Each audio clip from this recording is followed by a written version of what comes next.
for a QRS, there is a T. PQRST. PQRST. It doesn't matter if it is upside down. They're not asking us if this is a normal sinus rhythm. Then you will say no, because it's not normal. So that's basically what it means. So sometimes we just see something like this and our mind goes, oh, that's not right. The first thing that we said, oh, that's irregular, because we think that irregular means abnormal. Not necessarily. So we don't use irregular for in replace or for abnormal, right? We don't use those terms. In medicine, we have to try to be very careful how we address this. And sometimes, because we see a little kind of messed up waves over there, we immediately says, oh, doesn't look kind of nice, something like that, so something is gonna be wrong. No, not necessarily. Sometimes the patient is moving and make the waves change a little bit. Or the patient is a little, nervous. So for that reason, things goes a little different way. So we don't go by just that. Sinus bradycardia. So brady means slow, cardiac means hard. So usually it's slow hard. But usually we don't call it slow hard just like that. We said slow heart rate. So that's basically what it is.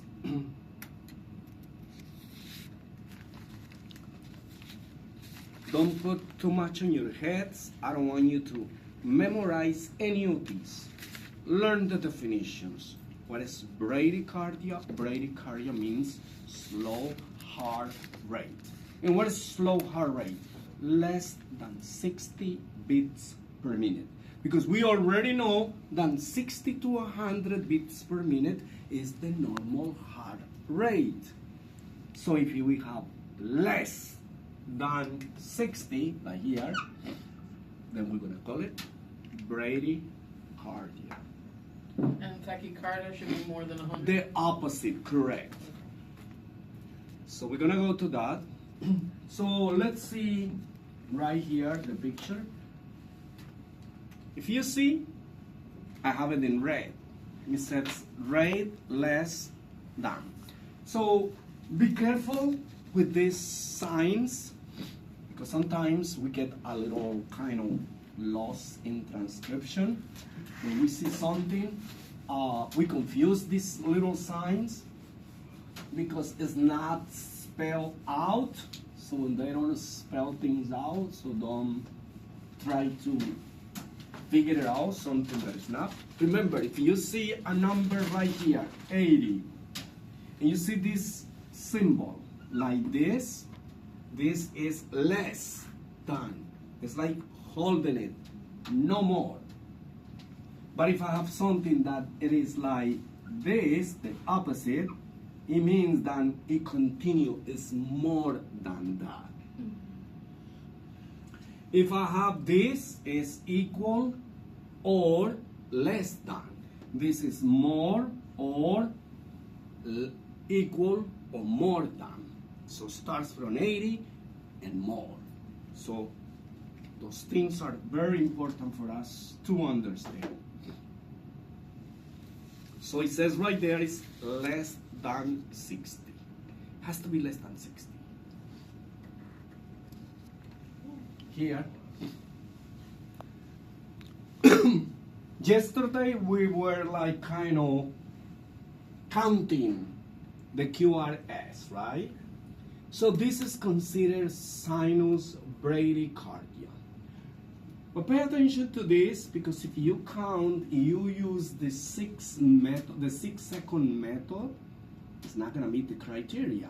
What will be the heart rate here using the 6 seconds method? 60? 60, right? Right. 1, 2, 3, 4, 5, 6. 60 is not considered bradycardia. It is less. But why they gave me this picture? Because the 6-second method is not used when we have a regular heartbeat. This is regular, from here to here. Remember yesterday that I showed you how we do it? So we have a paper. Oh, this is attendance from someone else. Oh, let's use this one. This is how we mark it. This is how we do things in medicine. Here, here. So now, isn't it the same? Isn't it the same? So this is regular. When we have a regular heartbeat or regular rhythm, we do not count the number of QRS because the results are not going to be accurate. Only we use this when we have an irregular. There are different timing for each heartbeat, so we cannot pick just one because all of them are different. Then we use the QRSs and then we multiply it by 10. Here what we do is, in this case, because not all of them begins and ends in this big line, so we're not gonna use the big blocks because it makes no sense. Which of them goes right exactly on the big blocks? None of them. So it's difficult, right? So we follow the most accurate one. We use the small blocks. So let's say that I pick up this one. Starts right here. How many blocks are here? 5. Small little blocks? 5. 10, 15, 20, 25. How many are here? 26. Divide 1500 by 26. You're gonna get the heart rate. Do it in your phone.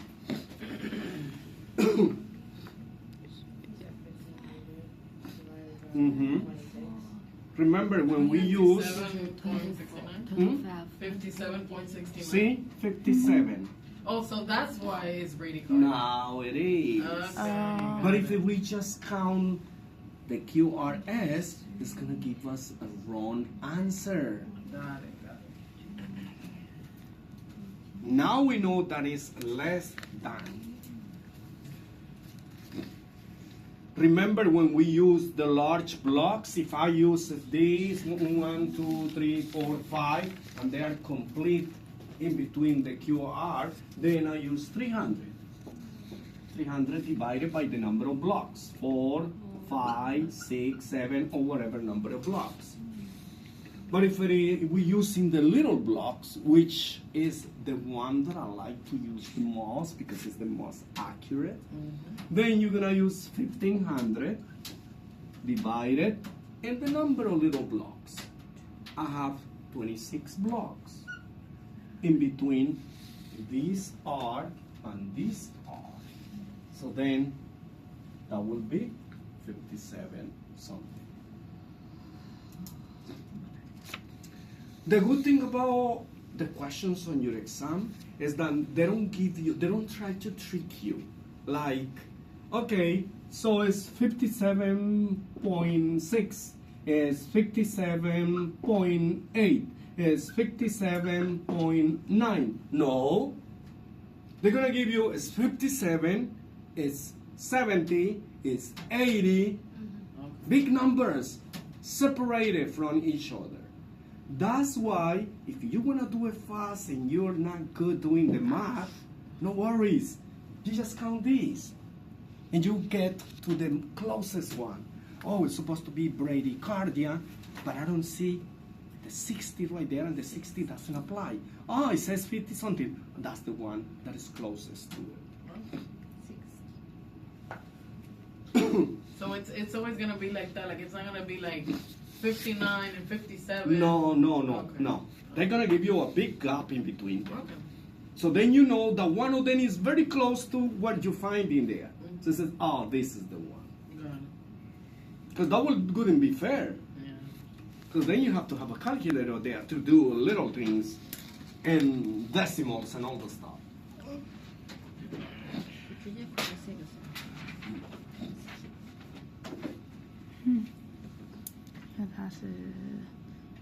Now the opposite also is true. Remember, in every single thing that we have ups and downs. Normal, above, below. So we have the normal sinus rhythm. Now we just had bradycardia. Now we go tachycardia. Tachy means fast. It's a fast heart. But usually, what do you mean you have a fast heart? No, fast heart rate.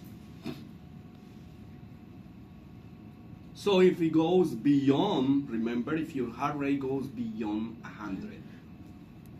So it doesn't have to be 100, it has to be 101 and above. So then we know that this patient is having tachycardia. This name is very common. It's well used, and it's just that some people don't understand what it is. But because you came to the school and all the stuff, now you can understand it better.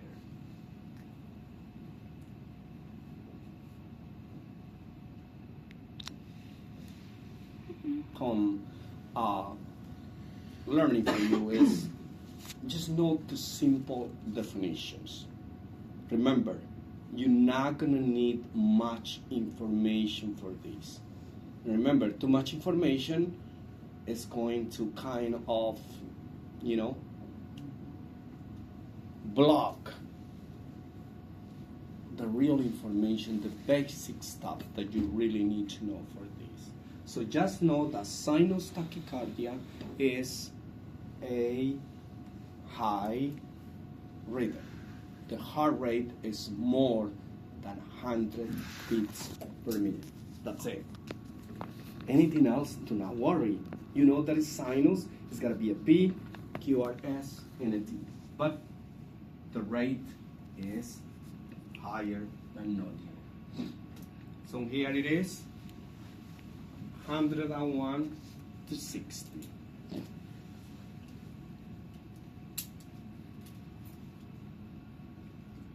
Now, can someone has a heart rate of 200? 250? Yes. Oh, yeah. Yes. Then is that going to be called tachycardia? No.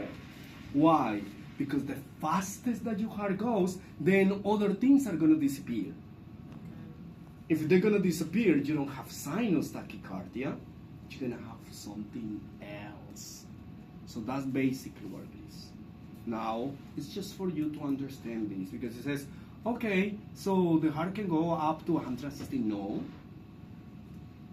I have one of my students that have her pulse went up to 250. We have to call emergency immediately.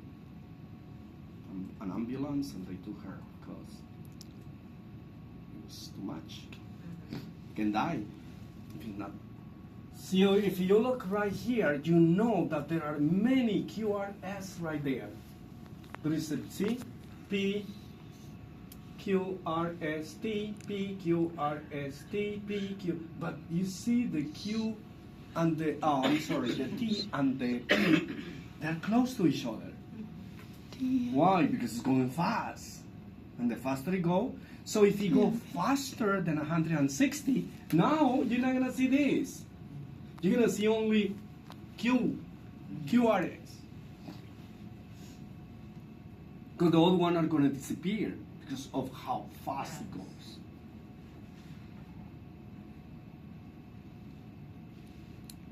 Now, what do you think is the heart rate for this patient?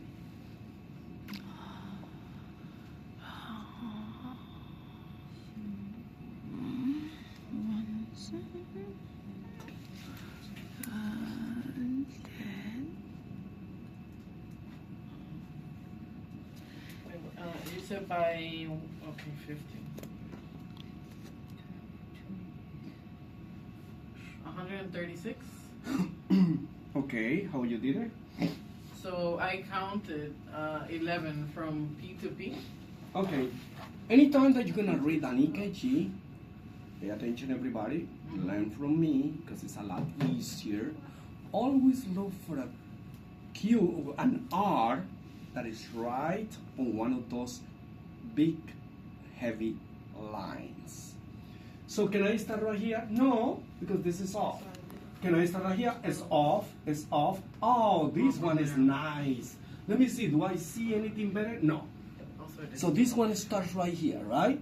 So then, how many blocks are little blocks from here to here? Because there are more than 2. So there are 12 little blocks. Correct. Now, if you use the 6 method, what will be the heart rate for that? The what? The 6-second method.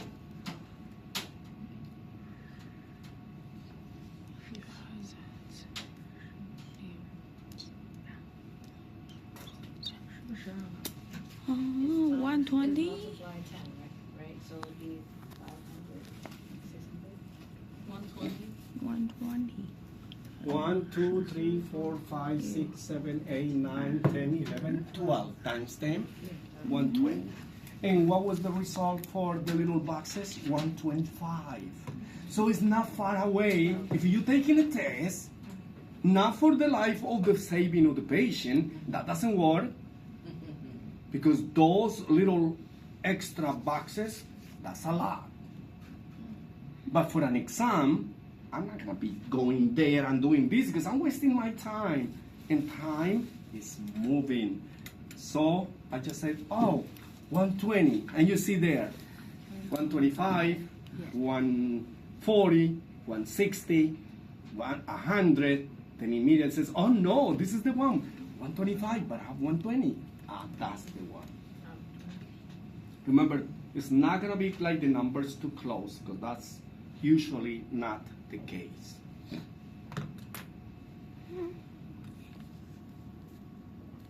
It's kind of same, right? See, you notice that? That's regular. This is every R, this is an R, this is an R, R, R. That's regular. Now, the heart of this patient is like this. Here, here, here, here, here. This is an R, this is an R, this is an R, R, R, R, R. Is the distance between this looks the same? It's the same? No, it's off. It's off. So this, the distance between here and there, and here and here and here and here, is totally different. They don't even match. If the heart is not beating almost at the same time, which it should be in a normal person, then this is considered irregular. So this will be regular heart rhythm. This will be irregular.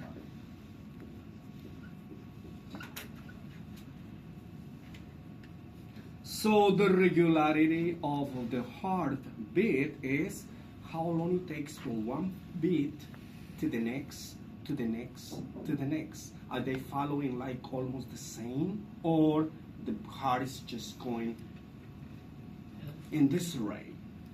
So that's called arrhythmia. Remember, rhythmia, rhythm is one thing. A rhythm, that is an abnormal rhythm. It's off of pace. It's not following the same pattern. So if I have an irregularity, definitely have to use the 6-second method. Always. Because I cannot count from here to here because this is different. This is different. Every single heartbeat gives me different timing. But if it is regular, I can pick this, the distance between here and here. It's the same. Let's say that you have grades. You took a test, you have 5 tests. The first one you got 50, the second one you got 70, the second one you got 90, the third one you got 10, the other one you got 100. Which number should I pick as the final grade? Add them together, divide it. That's a different issue, right? That would be here. Because I cannot give you 70, it's not fair. I cannot give you 100 either because you have 10. I cannot give you 90. These are not the same. So I cannot pick any of these grades. I cannot pick any of these bits and assume that all of the rest are the same. So I have to get an average here, right? I'm gonna add 50, 70, 90, 10, and 100 and divide it by 5. Well, that's exactly what we do here. We count all the number of QRSs and we're gonna multiply it by 10. Because we cannot pick any one of these because none of them matches the neighboring heartbeats. Is that clear? Yes.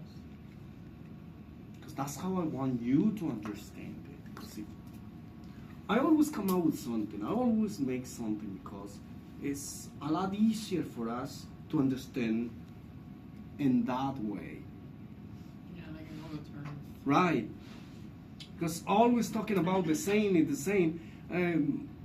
We feel like are in the same kind of hole, right? And you cannot escape from there. No, we leave that and we give you samples.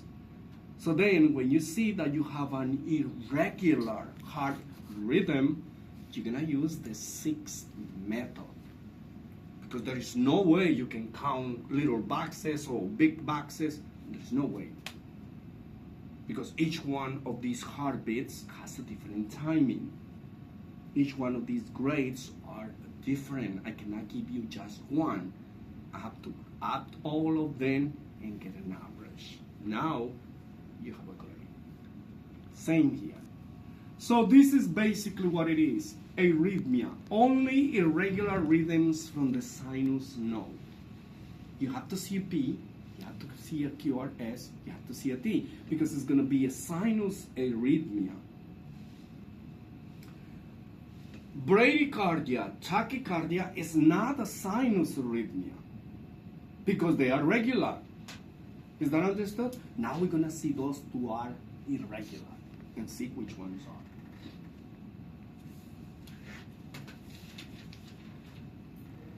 In a sinus arrhythmia, the rate varies with respiratory time. Remember, every time that we breathe, that changes the way our heart rate is. If you are running, you are breathing faster, right? If you are sitting, you are breathing slower. For that reason, everything changes according to that. Remember, when you get nervous, when you get scared, when you are angry, all that changes how your heart rate is going to be. So just because of that does not imply that you're sick. It might be the changes of your emotional state. So we have to see whether it's that, whether it's medication that you're taking, or you have some physical damage in your blood vessels or your heart, or any other medical condition for that matter. Irregular, has to be regular, because it's an arrhythmia, not a sinus rhythm.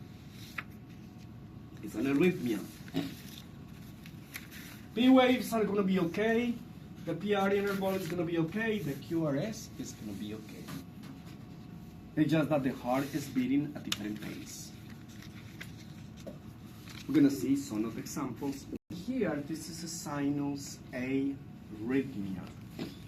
If we count from here to here, from here to here, from here, it looks like similar, but it's not.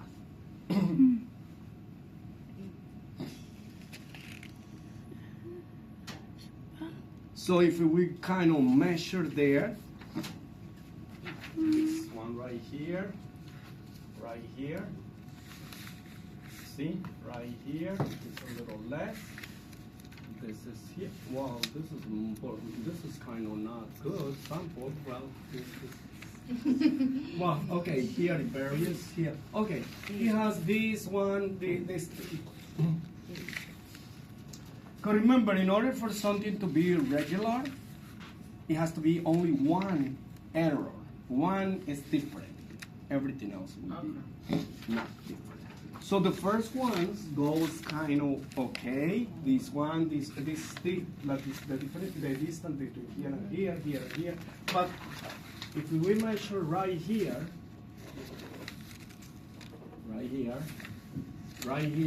see, it's one block less. Here is 3 blocks less. Look at here. So we have to go through the entire 6 seconds to make sure that we don't miss anything. Because just looking at it, scanning it fast, it might fool us. It might say, oh, that's regular. Because it looks regular, right? Yeah. But when you get to this point, actually I said, oh, wait a minute, this was the wrong slide. But no, it's not. Can we see a P? Yes, QRST, P, QRST, P. So it's sinus. But because it's irregular, here, which method to calculate the heart rate should I use? 6 marks. The 6 60 seconds. seconds. 6 seconds. 6 seconds. Because I cannot pick this one, because this one and this one and this one are alike. But what about this? Oh. Remember, I cannot pick any of these grades because if they are different and it has a big gap in between, I cannot just choose one of them. So then I have to get an average. Then I have to count 1, 2, 3, 4, 5, 6, 7, 8. Oh, I got to. Is 80 a normal heart rate? Yeah. Yes. Correct. It's in between Irregular. 60 and 100. But normal. But it's irregular. It is an arrhythmia. Do I have to do anything serious with this patient? No. Because this is the breathing. This is the emotional state of the patient. This is the level of activity of my patient. See? That's why when your patient comes to your office, as soon as they walk in, you greet them, you make them feel welcome, you do the registration, take the insurance, don't do the vital signs immediately. Ask them to sit in the waiting area. 10 to 15 minutes later, then you can call them. Mr. Smith, Mrs. Smith, please follow me. I'm going to check your vital signs. Because they are already relaxed. You're not, can you imagine you running to the office because you just got out from the bus, you're running to the train station because you're going to be late, you want to go to your appointment on time, and when you get there, your heart is very fast. You check the pulse, blood pressure, the temperature, all of these values are not going to be the normal ones. So you wait until they relax, but you took care of them. Now, I come here, I'm relaxed. I was waiting, sitting in my car outside because the office is still not open. But as soon as I go first, the person who's going to support to take care of me is having breakfast, is minding their own business. I'm saying good morning, nobody greets me, and you waiting, then I get really upset. And then to calm you down, said, oh, no worry, Mrs. Smith. Let's take you. I'm going to take you right now because that's what we do. take them immediately. Oh, I'm gonna calm them down. I'm gonna give them something that they want. But you're doing it wrong because you're asking them to take the vital signs, and this patient is upset. The machine doesn't know that you're upset, but you do. You do not check the temperature on a patient who just arrived. Probably the patient just have coffee. We have to ask. But if you don't want to ask, wait 10 to 15 minutes. The body relaxes. If you drank something like in summertime, usually people don't drink hot coffee. They have an iced coffee. They have a juice. They have something hot, cold water. In wintertime, they like hot stuff. This changes the temperature. When you put the thermometer underneath their tongue, if you have drink something cold, it's gonna be colder than normal. If it was something hot, it's gonna be hot. If the patient is chewing gum, it's the same. It's like when we're doing exercise, we're moving, we're agitating. You're chewing, this becomes warmer. So you need to understand if the patient has already stopped smoking, because the patient is not going to be smoking right in the office, but they were smoking outside. As soon as they enter, oh yeah, come right here, we're going to do this. No, wait 10 to 15 minutes, and you're going to get more accurate results. And those are the things for exam. I tell you these stories, so when you see those questions on your exam, which situations can alter temperature? Blood pressure. Now you know, said, oh my God, the professor said this, and you're gonna remember, because that's exactly what happened. That's like my daughter. I remember she had a fever in the house. It was like 102. So I rushed her to the emergency room, but it's winter time. So by the time she gets to emergency, her fever went down, and they're like, I'm like, yeah, give it some time. Yeah. We was just out. Or I have a thermometer at home, and I have checked the temperature. And now come here and you tell me that my child do not have the fever. or like they don't say that they don't have the fever now. They're trying to tell you, no, they don't have fever. They like never have a fever.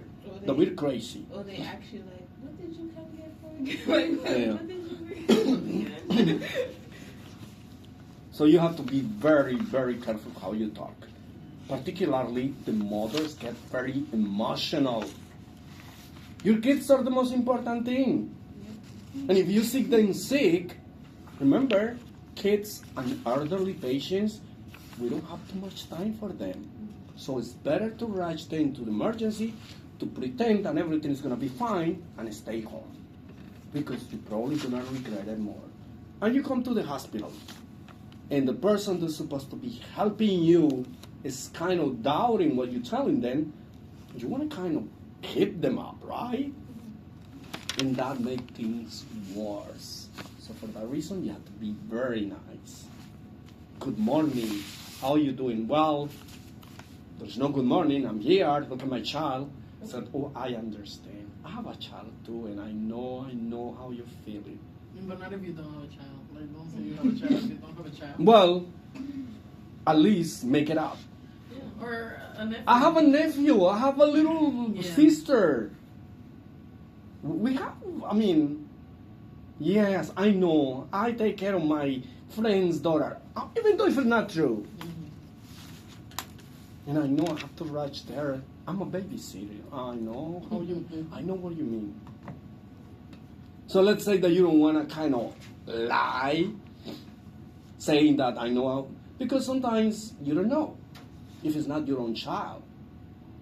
But when we are very close to little kids from our siblings or a friend, you feel the same.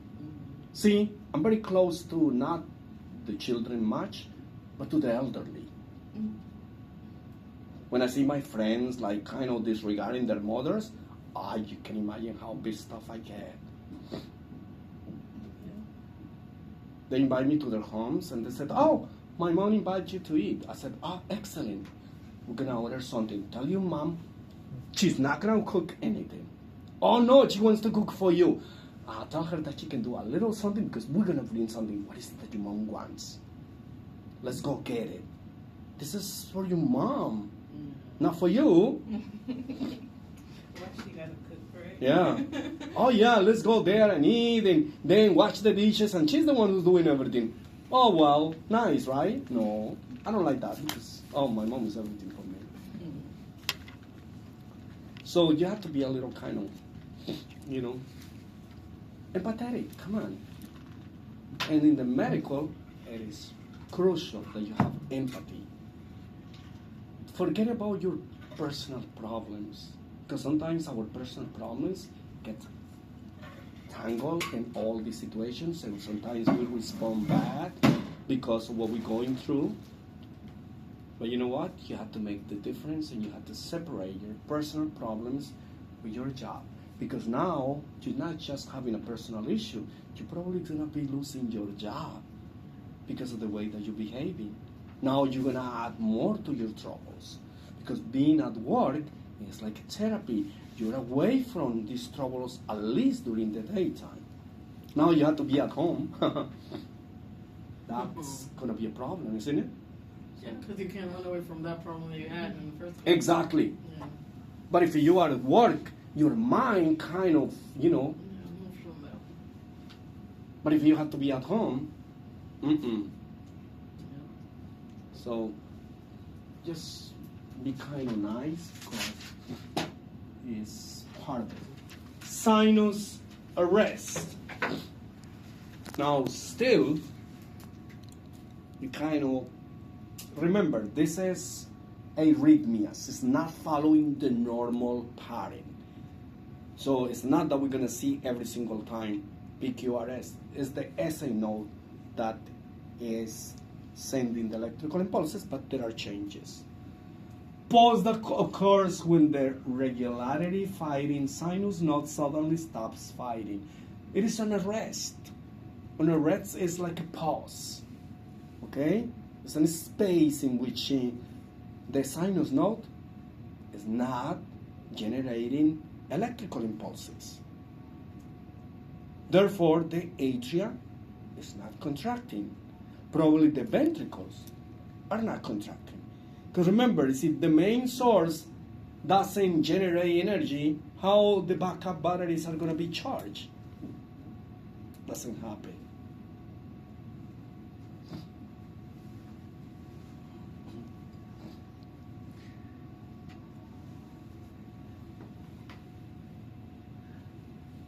So if there is a pause, if there is an arrest, we're going to see some missing components of the EKG. Some heartbeats are going to be missing. Remember, a complete heartbeat is made of P wave, QRS, T wave. So we can miss any of these parts, any of these components of an electrocardiogram if the SA node is not firing. Firing means it's not generating electrical impulses. The muscle of the heart is not going to contract because it needs that electrical impulse.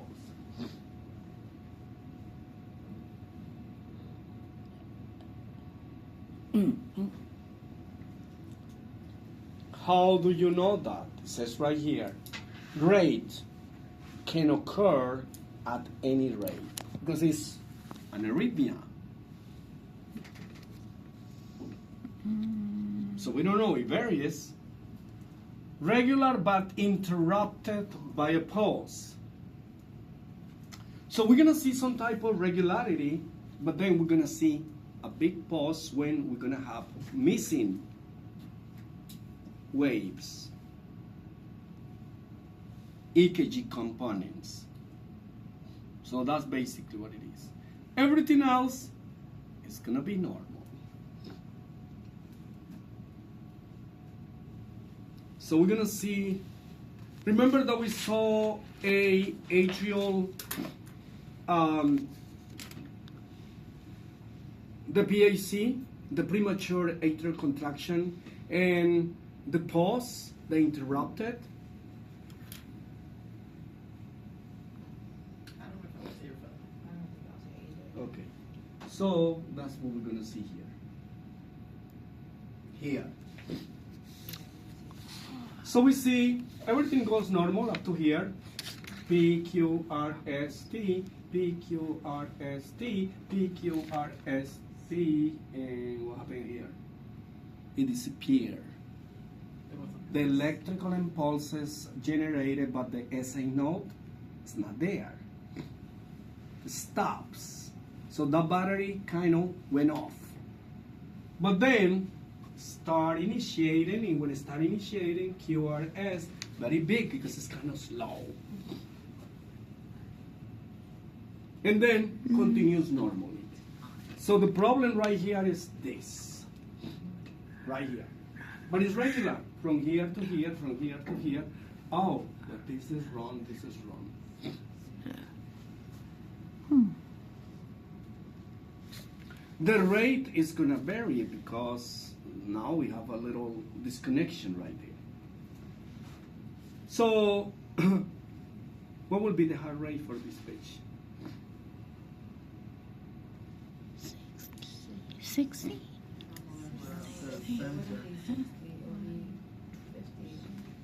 This counts to, That counts? Oh, that counts. Okay. yes, because this is a QRS. So it would be 60.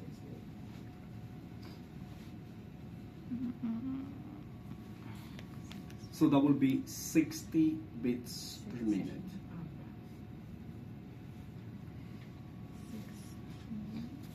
But even if the big one being how big it is, it still basically counts even. Yeah, that counts as a QRS. Because the car is going back again. It returned, the electrical impulse returned it. So that's still considered a regular, I mean, that's not high or low, right? Because it says 60. So what is Yeah, it's a normal. It's normal? It's a normal. Now the problem is if in the next leads it continues to show the same pattern, we have a problem. But if it is in one place only, one heartbeat, the problem, it resolves later on and continues normal, we don't pay much attention to that. We just keep kind of observing how the patient is reacting. Sinus block. Now think about this. If we have a block, remember, arrest, that will be stops. It's space right there. Some waves or deflections are going to be missing, right? Because it's a pause. Think about you taking the train from your home to the school. And suddenly in one of the stops, before you reach the last stop, your train stops. The time now to reach your destination is going to increase, right? Because there is a pause. They're waiting for the train that is in front from whatever incident happens on the tracks are corrected before you start moving. But it's going to start moving. A block is different. You are blocked, and that is it. There is no more impulses moving forward. So that's basically what it says right here. So pulse occurs when sinus node fires. It is impulse on time, but impulses exit from sinus node to atrial tissue is blocked. So now we're going to have a presentation in which the atria, the SA node, starts normally the electrical impulses to contract the heart. But when it comes right here to the AB node, right there it stops. The electrical impulses are not going to pass from the AB node to activate the So ventricle. it's like having a short in your charger. Correct. So kind of analogy. So that's basically what it is.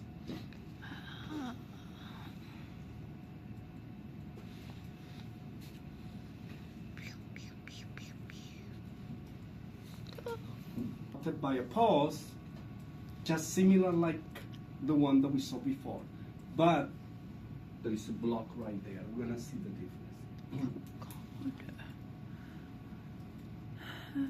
Oh, wait a minute.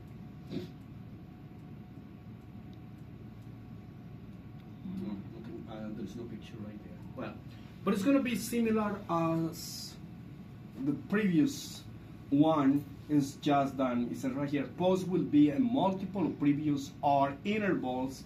Exactly 2 or more R cycles will fit into the pause. So something is missing.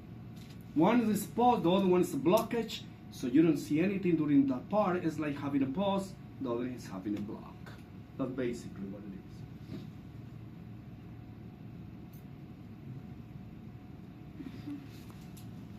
We're not going to talk about this exit block. We're going to talk about blocks, the real blocks, the ones that really cause the patient to die. So these are just variations, some of the components of the EKG on an EKG tracing. That's basically what it is. Any questions? Okay, so what is it that you have to understand from this chapter? Number one, normal sinus rhythm. How do you know there is a normal sinus rhythm? The P, the QRS. Correct. The T. And the heart rate is 60 60. to 100 beats per minute. That's it. That's normal. But it can be a sinus rhythm, not normal sinus rhythm. Now we have the PQRST. But what is the problem right here? That can be faster than 100, slower than 60. We have bradycardia, tachycardia. That's it. Don't worry about the pauses. Don't worry about the block. This exit block, you're not going to see it ever. The blocks that we're going to mention in one of the chapters, those you have to pay attention to it. But these ones, that's basically what it is. A pause, if you have an arrest, that means if you have a block, that means that it's not moving. The electrical impulses are not passing from the ventricle, from the atria to the ventricles. Therefore, you're not going to see, if it is the ventricles that is blocked, you're not going to see the QRS or the T, because it's not moving. So that's basically what it is.